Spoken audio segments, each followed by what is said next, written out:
Hey everyone, welcome to the Deep Drive podcast. This is Dante. I'm Jake, and we are here to help you take a lap on what you heard this weekend, dig a little bit deeper, maybe ask a few new questions as to what God is teaching you. And Dante, we've gotten a lot of listener feedback from last week's episode, almost exclusively around the baptism, sweatpants, and sweatshirt situation. Yeah. And I feel like I would be a bad host if I didn't just ask some clarifying questions as to how this works functionally. Yeah. So just so that we all understand, it was cotton clothing, knowing that we were going to go all the way under the water. Yeah. And that was still the choice. Can you help us understand? There were specific colored undergarments that you also were required to wear. It's probably a good thing. White's not great. There's a reason our t-shirts are black. I was not in the meetings of planning. You're getting baptized. Here's what you need. Got it. It was not. I don't know. It was a great experience. I was baptized, and probably more holy because I decided to do it in the white, as opposed to. Yeah, sure, whatever. I like our t-shirts. I think we're not going to switch to white sweats. I don't think so. No, I feel like we should try it just for one and see how it goes. I did have somebody in our group suggest that we just surprise you one time, all wearing a white sweatsuit. That I thought that's what cults do. So we're not going to do that. That's very cult. Yeah, very cult. Now that I think about it. Sorry. All right. So this weekend, we were in the week 2 of the Trust the Process series. We had our friend Mike Bro with us, and he walked through Ruth chapter 2, where Ruth meets Boaz. And actually a cool beginning of a love story, really, but with a lot of theological depth and a lot of understanding for our lives. And I love the way Bro often reminds us is that it's not about where God, it's not really our life with Jesus isn't so much about where we're going, but who we're becoming. And we get so wrapped up in the destination, get so wrapped up in the details, saying like, well, what does God want me to do at what time with what people? And it's so much more about who he's creating us to be. And part of that is in the very first point he made, which was faithfulness in the most ordinary circumstances, like not the extremes, not the over the tops, but doing the ordinary stuff. And it really came out of this passage where you talked about dwelling in the land and cultivating faithfulness, which isn't glamorous. It's not flashy. It's probably not going to trend on social media, but the importance of doing the next right thing instead of obsessing over the big bold decision. So how have you seen that play out in your life of the consistent faithfulness, the consistent obedience, and the actual big long-term payoff of those small choices of obedience? I think for me, the best example I have is sort of this, for me, is getting into ministry and knowing that that's what God wanted me to do, but there's always this hesitancy about jumping in. And then for me, the overwhelming feeling of what that actually meant for my life. And sometimes I think that probably froze me a little bit in actually taking a step. But when I was able to say, you know what, like, what is just the next best thing that I can do? What is the next best step? And I remember it was, all right, go to God about prayer. Just pray about it. Like, God, I feel like this is what you want me to do, but I have no idea how to take that step. Then it was going at the time and talking to my pastor and just having a conversation. Like, what do you think? This is what I'm feeling God saying. Like, you've been through this. What are the pros, cons to it all? And just having those honest conversations. And then it was, all right, I think I should go back to school, but what school should you go to? And so there was just a series of little steps that I took that ended up getting me to where it is that I thought God wanted me to get, but it wasn't as overnight. I feel God's calling me to be a pastor, so tomorrow I'm going to go out and be a pastor. I was in seminary still working in college athletics, which I loved, but I was trying to figure it out. Okay, how do I take the next best step in there? And it wasn't until, I started even when I started Real Life, I wasn't, on stage doing any of that stuff. I was the comms guy making graphics, but it was that little step to take. And I think I love how we started this series, and it was just a reminder that these are ordinary people. They're simple. They're just trying to navigate life. And to your point, it's, okay, maybe a pastor's not the best example for simple, but for me, it was. This is what God has for me in my life. So what are the simple steps to get there? And it was just finding one thing at a time until it was I land where God has for me. And I know he's not done. So there's continued steps that I have to take to get there. Yeah. For those of you that are listening, most of you won't do what Dante and I do. And there is faithfulness in the everyday, ordinary life. Like, there are always choices that we can make about, I don't know, household chores to how we choose to spend our free time. I've got an hour to myself. What am I going to do with it? Am I going to brain rot by scrolling and looking at social media? Am I going to veg out and stream a show, which I've done both, and there's no judgment here. Or could I call the friend that God just laid on my heart that I know needs an encouraging word and needs an encouraging conversation? At the end of that, even though it requires something of me, I'll be so much more grateful. Or the faithfulness in keeping a household going, or showing up to work and it's Wednesday and you are not motivated, but you bring your best anyway because of that's integrity. That's what that's called. It's those daily decisions to bring our character and bring our integrity, and then watching the long-term payoff of most people don't start it's literally impossible to start at the conclusion. Like, that's the point. That's not how it works. I think it was a guy named Rick Warren. He wrote the best-selling book of all time outside of the Bible, pretty famous. And I think it was his quote. It reminded me of John Maxwell. Anyway, we can edit this later. But it was somebody really smart. It wasn't Dante. Yeah, it was not either of us.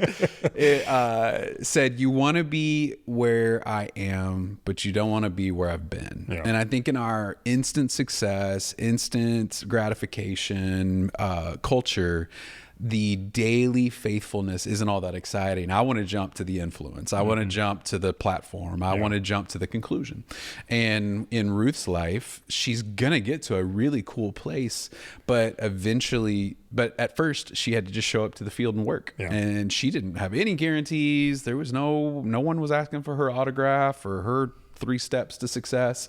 She just needed to show up and work to feed the family, and God honored that faithfulness. And I shared this with the team earlier today. I think I started as a young man really admiring the people with a ton of fame and influence and a big old platform. I thought that was cool. And today, that is like the least appealing thing to me. I love meeting old guys, old ladies that have been faithful the whole time. And it doesn't matter that anybody knows them. It doesn't matter that they made a massive difference, led a big company, got a big platform, but they love Jesus and they love the church and they love their spouse and love their family. And quietly doing that is my dream now. I just want to be the old guy that finishes well at the end, and it requires daily faithfulness. Because if we don't choose the daily faithfulness, it only takes about one day to blow all of it up. So choosing to show up with integrity and character. Now, when Ruth did that thing, when she showed up daily, the scripture says that she just happened to show up at Boaz's field. And what we know as we zoom out is that was far from coincidental. That was God's providence, which is a word we introduced at the beginning of the series. God orchestrated that what seemingly random arrival at the barley field. And so how do you delineate between coincidence and providence? How do you know the difference of like that just randomly happened or God actually, I think, set this up for me? How do you know the difference? Yeah, it's one of those things that it's hard, because I think sometimes we assign things to God that he has no interest in, and it could go the opposite way. We could be assigned to the enemy, and it was like our own doing.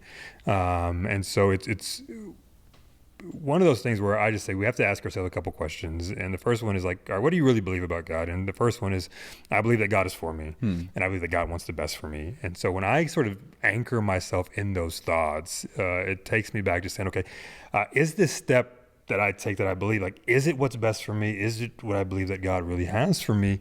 Is it aligned with what I think God's overall purpose and will is for my life?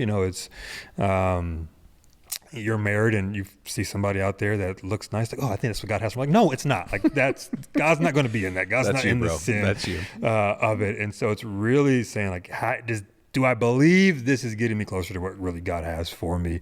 And it's a challenge because there's so much stuff that happens in our lives. There's so many different avenues and roads that our lives can take. My mother, bless her, I don't think she listens to the podcast, which is great because I'm about to get in trouble. But it's like, for her, everything is overly spiritual. Like, everything is either God or the enemy. You know, a pot breaks, look at the devil. And it's like, I don't think he had anything to do with where you put that pot on the stove. Maybe, but I don't think. And so it's really discerning, like, does what I'm getting ready to do or what I'm feeling, does this get me closer to what I believe God really has for me and in my life? And it's a hard question sometimes if we don't really know where we're trying to get to with God. But yeah, I've heard people attribute all kinds of things to God's providence. Like, I was running late for work and I got 3 green lights in a row. And so God was like, you might just got lucky on this one, my guy. Like, that's okay. Yeah. It's okay for things sometimes to just happen. Like, there is coincidence and randomness in life a little bit. Yeah. But if we also swing the pendulum to the other side, where it's not like a spirit under every rock, but we actually dismiss God's involvement altogether. Right. And we see it as a spiritless existence, that he's uninvolved, that's equally as damaging and equally as dangerous. And so what we want to do is appreciate it, look a lot in hindsight, look a lot in the past, and hopefully what we would see when we look back is like, man, there are things that there's no way I could have come up with that. I didn't set all that up. So I'll tell one of my stories. So in college, I had a part-time job at the library, at the college library. I know it sounds exciting. It sounds very academic, but I want you to know that it was my lack of work ethic at that time, because it was basically just putting like 8 books up on a shelf in a shift, and then the rest I was just doing homework or whatever. So anyway, this one day, a guy comes up and he needs a book from the annex on the other side of campus. And it wasn't a big campus, but it was raining that day, so I was already annoyed. He's wearing a Yankees hat. No, we don't like the Yankees. No one likes the Yankees. Mm-hmm. And so I'm annoyed at this guy. And so I have to go get him this book in the rain. Well, previously that week, I had asked my youth pastor for recommendations on an internship to do it at church. And I didn't really know where I wanted to go. Honestly, I didn't even want to do it. But he gave me this, hey, check out these 2 churches. They were in Indiana. I don't think I'd ever been to Indiana at the time. And so I had Googled this church that he recommended and hit enter. Now this was like 2004. So when you hit enter, you like went and did something and then came back because it took that long for the page to load. Well, after I go get him the book in the rain, bring it back, the page loads, and of all the people in the entire world that was the pastor that this guy had recommended that I do the internship with, it was the guy I had just handed a book to. All right. Coincidence? I don't know. Maybe. I don't know. So then I pursue it and say, hey, man, do you have an opening for an internship? They say, actually, we just have a guy leaving. We got an opening in 2 weeks. That's not actually how internships work. I move. I show up on my first night at student ministry. I was the student ministry intern, and in comes this girl who was a volunteer with the student ministry, takes my breath away. She ends up being my wife. It's where we start our family, the whole thing. And so it wasn't coincidental that guy just happened to ask for a book and just happened to be at this place to set up the rest of my life. I don't know. I just know that I'm really grateful for the gifts that have come out of it. Yeah. And so delineating between coincidence and providence sometimes can be tricky. We can over attribute or under attribute, but if it, like you were saying, propels us toward God's mission in our lives and increases our gratitude for what he's done for us, then I think we're in a good spot. And I feel like the lesson there really is laziness pays off. So thank you. Took the job at the library. See, kids, get the easiest part-time job you can get, and maybe you'll find your wife. That's the moral of that story. Boaz in this story, he goes above and beyond for Ruth. He doesn't just do the bare minimum of what God asked for farmers at that time, which were like it was an obligation for them to allow gleaning, which Mike explained a little bit. It's kind of like a welfare system back in the day for people like Ruth who were poor, that were widowed. They could come get something, but Boaz went above and beyond. And what I'd love for us to do is attribute his extreme generosity toward a character that was centered on God. Yeah. And there is a difference between obeying out of obligation and doing the bare minimum. And then there is grace-filled, spirit-filled obedience that actually opens us up to not even being aware of what's minimally required. We enjoy that obedience. Where have you found in your life the difference between I got to do this because I'm kind of afraid that God will be mad at me, or I trust what God is asking me to do so much that I find joy in obedience? Yeah. It's one of those things where I look at myself and sometimes I'm overly critical, but sometimes I think I'm just the right amount of critical. And interacting with people has always been a challenge for me because of my introvert nature. And I just like, it takes a lot out of me. But in this season that I'm in, God has really done some interesting things where I will have conversations with people and I don't even remember them. And it's not that I don't want to remember. We have a lot of conversations with a lot of different people, but they'll come back 3-4 months later and they say, I know you don't remember this, but you said this. And because of this, like I started doing this and it's changed my life. And that has brought me so much joy on the other side. And I remember sitting with my counselor when I first started in ministry and I said, this is a real problem for me. Like, one, I'm nervous that I'm going to say the wrong thing. And he goes, most people don't even want you to say anything. They just want you to listen. Two, like most of it is just practical advice, things that you've done. And I was so afraid of this at the beginning. And now, like, it's part of one of my favorite things on Sunday, just walking around and shaking hands with people. Hey, how are you doing? And it's just a way for me to be generous with my time, to be generous with what I know. And it's not anymore out of obligation of this would be good for you as a staff member, as a pastor at Real Life Church to go around. It's like, as a Christian, I think it's important that we shake hands, that we know people, that we're willing to share our story with people. I even remember being nervous about the fact that I was adopted and being willing to share that story. And I have found the more I share it, the more people come up to me willing to say, hey, I was that. I needed to hear this. I needed to know that there was somebody else who went. And so I've just discovered that the more you are obedient and not even money, yes, it's a big part of it, but I think the generous with what God's given you, generous with your story, generous with your abilities and talents, the more you lean into that, the more you end up getting out of it than you'll ever know. And so for me, it's been able to lean into that and be willing to do what it was that I feel God's calling me to. Yeah. I guess we've already covered laziness a little bit, but what's the minimal amount of obedience? What's the minimal amount of dedication? If we took that approach toward other relationships, we would be a very lonely people. Yeah. What's the least I can do for my wife? What's the least I can do for my friends? And then they were not going to get mad at me, which might describe your attitude toward people right now. And it might describe why people are annoyed with you right now. But instead saying, all right, God's asked me to know him and to stay connected with him. And instead of saying, can I just give 5 minutes of reading the Bible every day? And is that enough? Is that going to get me through? Saying, man, what if I learned to enjoy it? What if I actually did? And then once you get past learning some of those skills, it becomes an incredible joy. Yeah. I actually resonate a lot with what you said of that introversion and people and the church. And I would say chronologically, I fell in love with ministry first and then people second. That I liked the programming, the preaching, the studying, all that stuff. And then I had to learn to actually like people, which, spoiler alert, is the whole point of this, but I got there second, and it had to be less presentational and more personal. But I can tell you, I love preaching. I love what we get to do at Real Life. I love all the programming. The most rewarding thing I do every single weekend is go meeting people and hearing their stories and hearing what God's doing in their life, and it's truly amazing. So let's wrap up with this one. This is a unique part of Ruth that sometimes because we don't live in the same context, it doesn't quite click with us. Like, I don't know where Moab is. I've never been there. I don't know about Israel. What's going on there?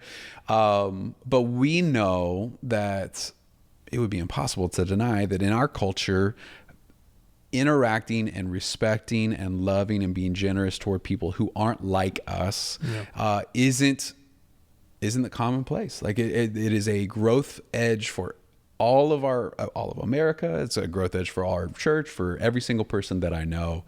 And there's this subtle thing that Ruth keeps getting referred to as the Moabite. Again, doesn't mean a whole lot to us, but they were doing that for a reason, to say she didn't belong there. She didn't fit in.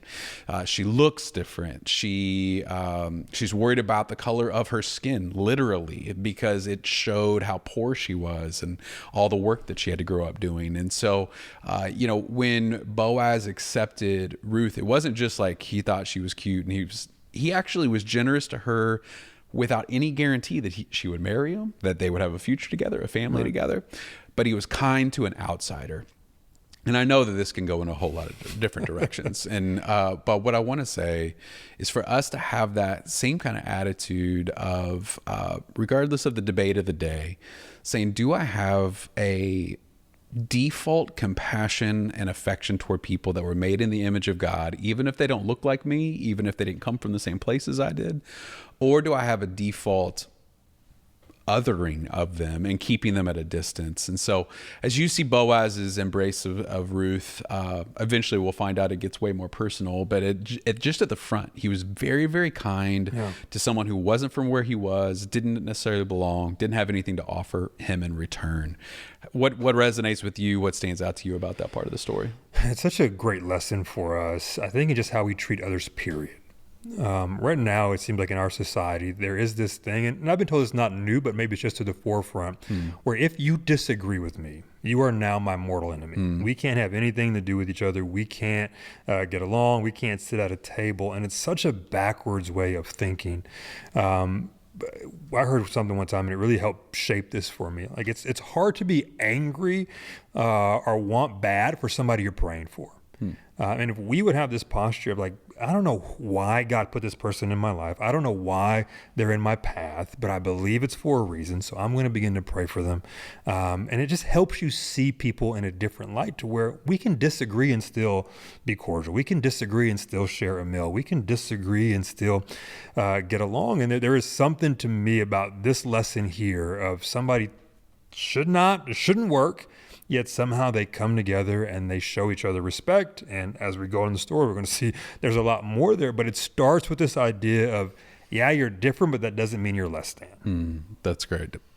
Well, this series is already shaping up to be so good, and all credit to God's word. That's why it's great. And if we will allow it to confront us and allow it to encourage us and challenge us, that's the way this works, is that we allow what God said to be the driving force in our lives. And you can find beauty, yes, in the life of Jesus, and yes, in the stories about the church, but also in these really cool Old Testament stories that still have a whole lot of relevance today.